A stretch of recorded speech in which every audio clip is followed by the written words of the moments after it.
Hello everyone, good morning. কেমন আছো তোমরা সবাই? আশা করছি ভালো আছো। আর আমি বেশ ভালো আছি। তো আমার নতুন আরেকটি ব্লগে তোমাদের সবাইকে স্বাগত জানাই। তো এই যে সকালবেলা থেকে আজকে এই ব্লগটা স্টার্ট করেছি। আর আজকে হচ্ছে বুধবার।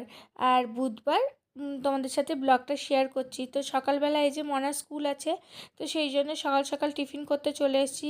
আর এই যে মাঝে কয়েকটা দিন আমি বেশ ভালো কয়েকটা দিন আমি ব্লগ দিতে পারিনি। তার কারণ আমি একটু চাপের মধ্যে ছিলাম, একটু সমস্যার মধ্যে ছিলাম। তো সেই সব কারণের জন্য আমি ব্লগ দিতে পারিনি। তো সেই সব কী কারণ না কারণ অবশ্যই তোমাদের সাথে আমি শেয়ার করব। সেরকম কিছু না আর কি। আসলে আমার গ্রাম থেকে দুজন এসেছিলেন। দুজন বলতে এসেছিলেন হচ্ছে আমার মেজো কাকি শাশুড়ি মা আর এবং আমার দেওর ওনার ছেলে। তো ওই যে দেওরেরই না একটু মেডিকেল ইস্যু হয়েছিল। তো সেই কারণে আমাদের হায়দ্রাবাদে, যেহেতু শুধু হায়দ্রাবাদ না, সাউথের সব জায়গাতেই চিকিৎসা ব্যবস্থাটা না ট্রিটমেন্টটা খুবই এগিয়ে আর কি। হসপিটাল বলো, বড় বড় ডাক্তার সব এখানে না খুবই ভালো চিকিৎসাটা। তো সেই জন্য বাইরে থেকে আমাদের ওয়েস্ট বেঙ্গল থেকেও বটে, আরও অনেক জায়গা থেকে মানুষ এখানে চিকিৎসার জন্য এসে থাকে। তো যেহেতু আমরা এখানে বর্তমানে আছি, তো সেই কারণেই আমরাই বললাম যে এখানে আয়, এখানে এসে ভালো করে ডাক্তার দেখানোর জন্য। সেই সব কারণের জন্য বেশ কয়েকদিন ওনারা আমাদের বাড়িতে ছিলেন, প্রায় 25 দিনের মতো। তো সেই কারণে আমি ব্লগ শ্যুট করতেও পারিনি আর দিতেও পারিনি। তার কারণ হচ্ছে আমার শ্বশুরবাড়িতে না সেরকম কেউ জানে না যে আমি ব্লগ বানাই। আসলে ব্লগ জিনিসটা কী তেনারা কিন্তু ভালো করে জানেন না। আসলে আমার শাশুড়ি মা, আমার কাকি শাশুড়ি মা একটু গ্রামের দিকের মানুষ, তো ওনারা অত স্মার্ট মোবাইল চালাতে জানেন না। আর সেই কারণে ইউটিউবের ব্যাপারে সেরকম তো কোনো নলেজই নেই। ব্লগ বললে, ভিডিও বললে অতটা না বুঝতে পারে না। তো সেই কারণের জন্য আমি আর কি বলিনি। আর যেহেতু একটা জায়গাতে আমি এখনও সফল হতে পারিনি, একটা জায়গায় এসে থামতে পারিনি, সেই কারণের জন্য এখন আর কি সবাইকে জানাতে চাইছি না। যদি কোনো দিন ইউটিউবে একটু সফল হতে পারি, জায়গা করে নিতে পারি, তখন অবশ্যই সবাইকে জানাবো এবং আমার পরিবারের সবার সাথে তোমাদের পরিচয় করিয়ে দেব। তো এই যে এখন মনার স্কুলের জন্য টিফিনে লাঞ্চ স্ন্যাক্স দুটোই। তো আজকে একটু সুজির ওই যে একটু মিষ্টি সুজি বানিয়ে নিয়েছি, আর এদিকে রুটি বানিয়ে নিয়ে ফ্রুটস দেবো আর একটুখানি বাটার দিয়ে ব্রেড। বন্ধুরা কেমন আছো? আশা করছি ভালো আছো। তো এখন এই যে টুকটাক কিছু কাজকর্ম রয়েছে। কাজে দিদি তো এসে বাসি যা কাজকর্ম থাকে সব কিছুই করে দিয়ে চলে গেছে। আর যখন কাজে দিদি কাজ করে দিয়ে চলে গেছে, তো তখন হাজব্যান্ড ওঠেনি ঘুম থেকে। তো এখন এই যে টুকটাক কিছু কাজকর্ম আছে আর কি। আর হাজব্যান্ড পুজোও করে দিয়ে গেছে। তো এখন এই যে টুকটাক কিছু কাজকর্ম আছে, বিছানা পরিষ্কার করব, জামা কাপড় কিছু কেচেছি সেগুলো মিলবো। কিছুটা মেলা হয়েছে আর কিছুটা এখনো মেলা হয়নি, তো সে কটা মিলবো। আর এই সোফার কভার টভারগুলো একটু ভালো করে লাগাবো, বোতলে জল ভরবো, এই সমস্ত কাজগুলো রয়েছে। তো চলো আস্তে আস্তে সেই কাজকর্মগুলো দেখতে থাকো, সঙ্গে থাকো। তারপরে স্নান করে লাঞ্চ করব। চলো, ব্রেকফাস্ট কমপ্লিট আজকে, চলো। তো দেখো, যেমন কথা তেমন কাজ, বসে থাকলে তো চলবে না না। তো তারপরে এই যে এখন চলে এসেছি, বিছানাটা ভালো করে পরিষ্কার করে নেব। কাজ বাজ তো সব কিছুই কমপ্লিট হয়ে গেছে, শুধুমাত্র এই বিছানাটা একটু ঝাড়বো আর একটু এই যে বাথরুমটা পরিষ্কার করব আজকে। তারপরে আর কি স্নান করতে যাব।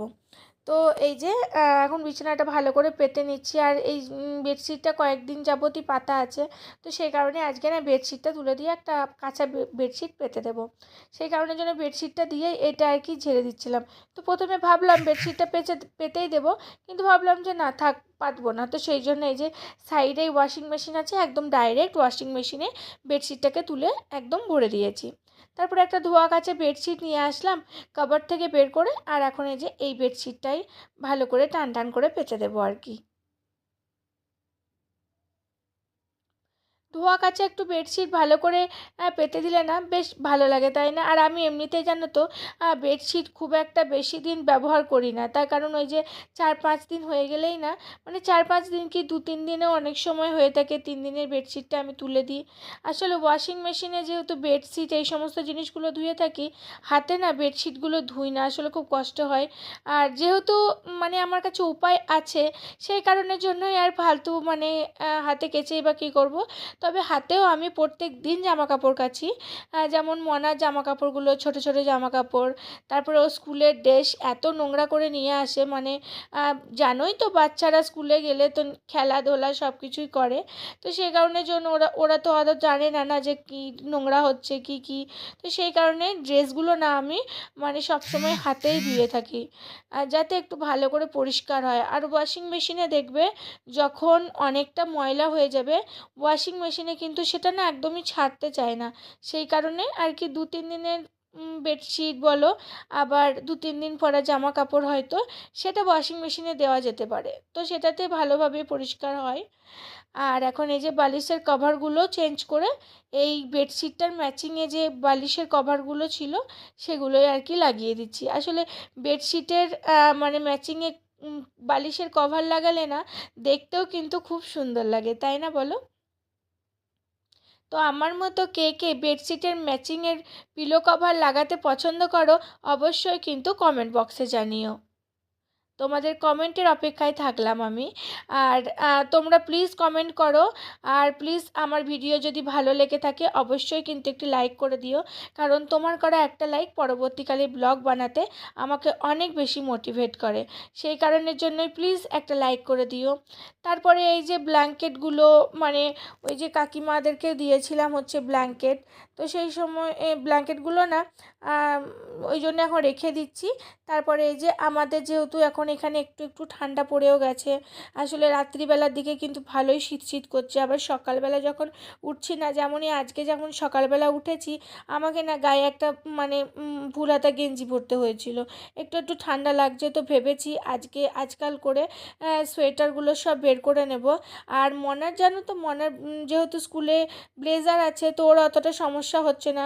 আর সকালের দিকে স্কুলে যাওয়ার সময় না একদমই স্নান করতে চাইছে না জানো, মানে খুব ঠান্ডা লাগছে তো, বাচ্চা মানুষ বলছে আমি স্নান করব না, কিন্তু সকাল আসবে তো সেই বিকাল 4টের সময়, তো তখন অবেলা হয়ে যাবে, আর তখন স্নান করালে না মানে ঠান্ডা লেগে যায় বেটুর। সেই কারণে আর কি আমি সব সময় চেষ্টা করি ওকে স্নান করে পরিষ্কার পরিচ্ছন্ন করে স্কুলে পাঠানোর জন্য। আর স্নান করে স্কুলে গেলে না ওর বেশ মাথাটাও ঠান্ডা থাকে জানো তো, ভালো লাগে। আবার এক একদিন এক একটা বাচ্চা কী করে যেন ঘুমিয়েও যায়, ও আমাকে মাঝে মাঝে বলে মা আমার তো ঘুম বন্ধুরা পায়। দেখো, স্নান হয়ে গেছে কমপ্লিট, আর লাঞ্চও করে নিয়েছি। তো এখন এই যে নিচে থেকে বেটু আসবে, ওকে নিয়ে আসবো, ওর গাড়ির আসা টাইম হয়ে গেছে। তো নিচে থেকে একটু 5 মিনিট দাঁড়াবো, আর ততক্ষণে ও চলে আসবে। তো চলো মনাকে নিয়ে আসি। ভিডিওটা কন্টিনিউ করতে থাকো, স্কিপ করো না, পুরোটা দেখবে। তো তারপরে তো লাঞ্চ টাঞ্চ করে একটুখানি রেস্ট নিয়ে নিয়েছি। রেস্ট নেওয়ার পরে প্রায় 2 ঘন্টার মতো রেস্ট নিয়ে নিয়েছিলাম।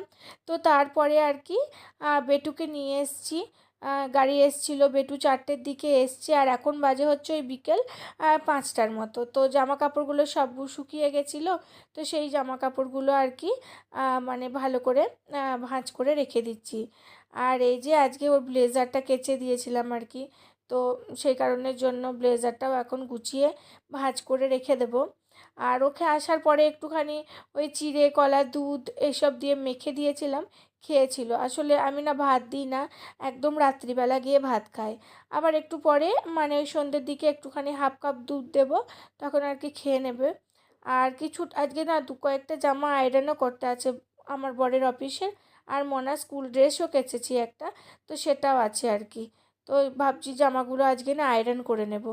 তো আমার মোটামুটি প্রায় জামা আর কি ভাঁজ করা হয়েই গেছে, আর এরপরে আয়রনটা করে নেবো। তারপরে এই যে কয়েকটা বোতল আছে, বোতলগুলোতে জল ভরতে হবে, তারপরে সন্ধে দেওয়া আছে, ঘরের সমস্ত টুকিটাকি কাজকর্ম আর কি।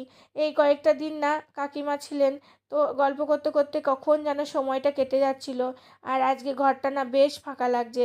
একটা মানুষ এতদিন ছিল, মানে কত রকমের গল্প, এদের ছোটোবেলাকার গল্প বলতো, মানে আমার হাজব্যান্ডটা ছোটোবেলায় কী করতো না করতো সেরকম গল্পগুলো আর কি শুনতে খুবই ভালো লাগতো। আর সন্ধ্যা বিকালবেলা সবাই মিলে ওই যে দিদি নাম্বার 1 দেখছিলাম আর চা খাচ্ছিলাম। আজকে তো পুরোই একা, তাই আজকে আর কি একটা মনটা একটু খারাপ খারাপ লাগছে আর কি। তো ওনারা সুস্থভাবে পৌঁছে গেছেন, মানে ট্রেনটা একটু লেট করেছে কিন্তু সুস্থভাবে পৌঁছে গেছে, এটাই আর কি। তো আমার ওই দেওরটার না বেশ ভালো রকমের শরীর খারাপ করেছিল জানো তো। তো সেই কারণে আমাদের ওয়েস্ট বেঙ্গলের যা চিকিৎসার অবস্থা, মানে কি বলবো, নিউজ টিউজে যা দেখছি আর কি সেই সব দেখে শুনেই বলছি।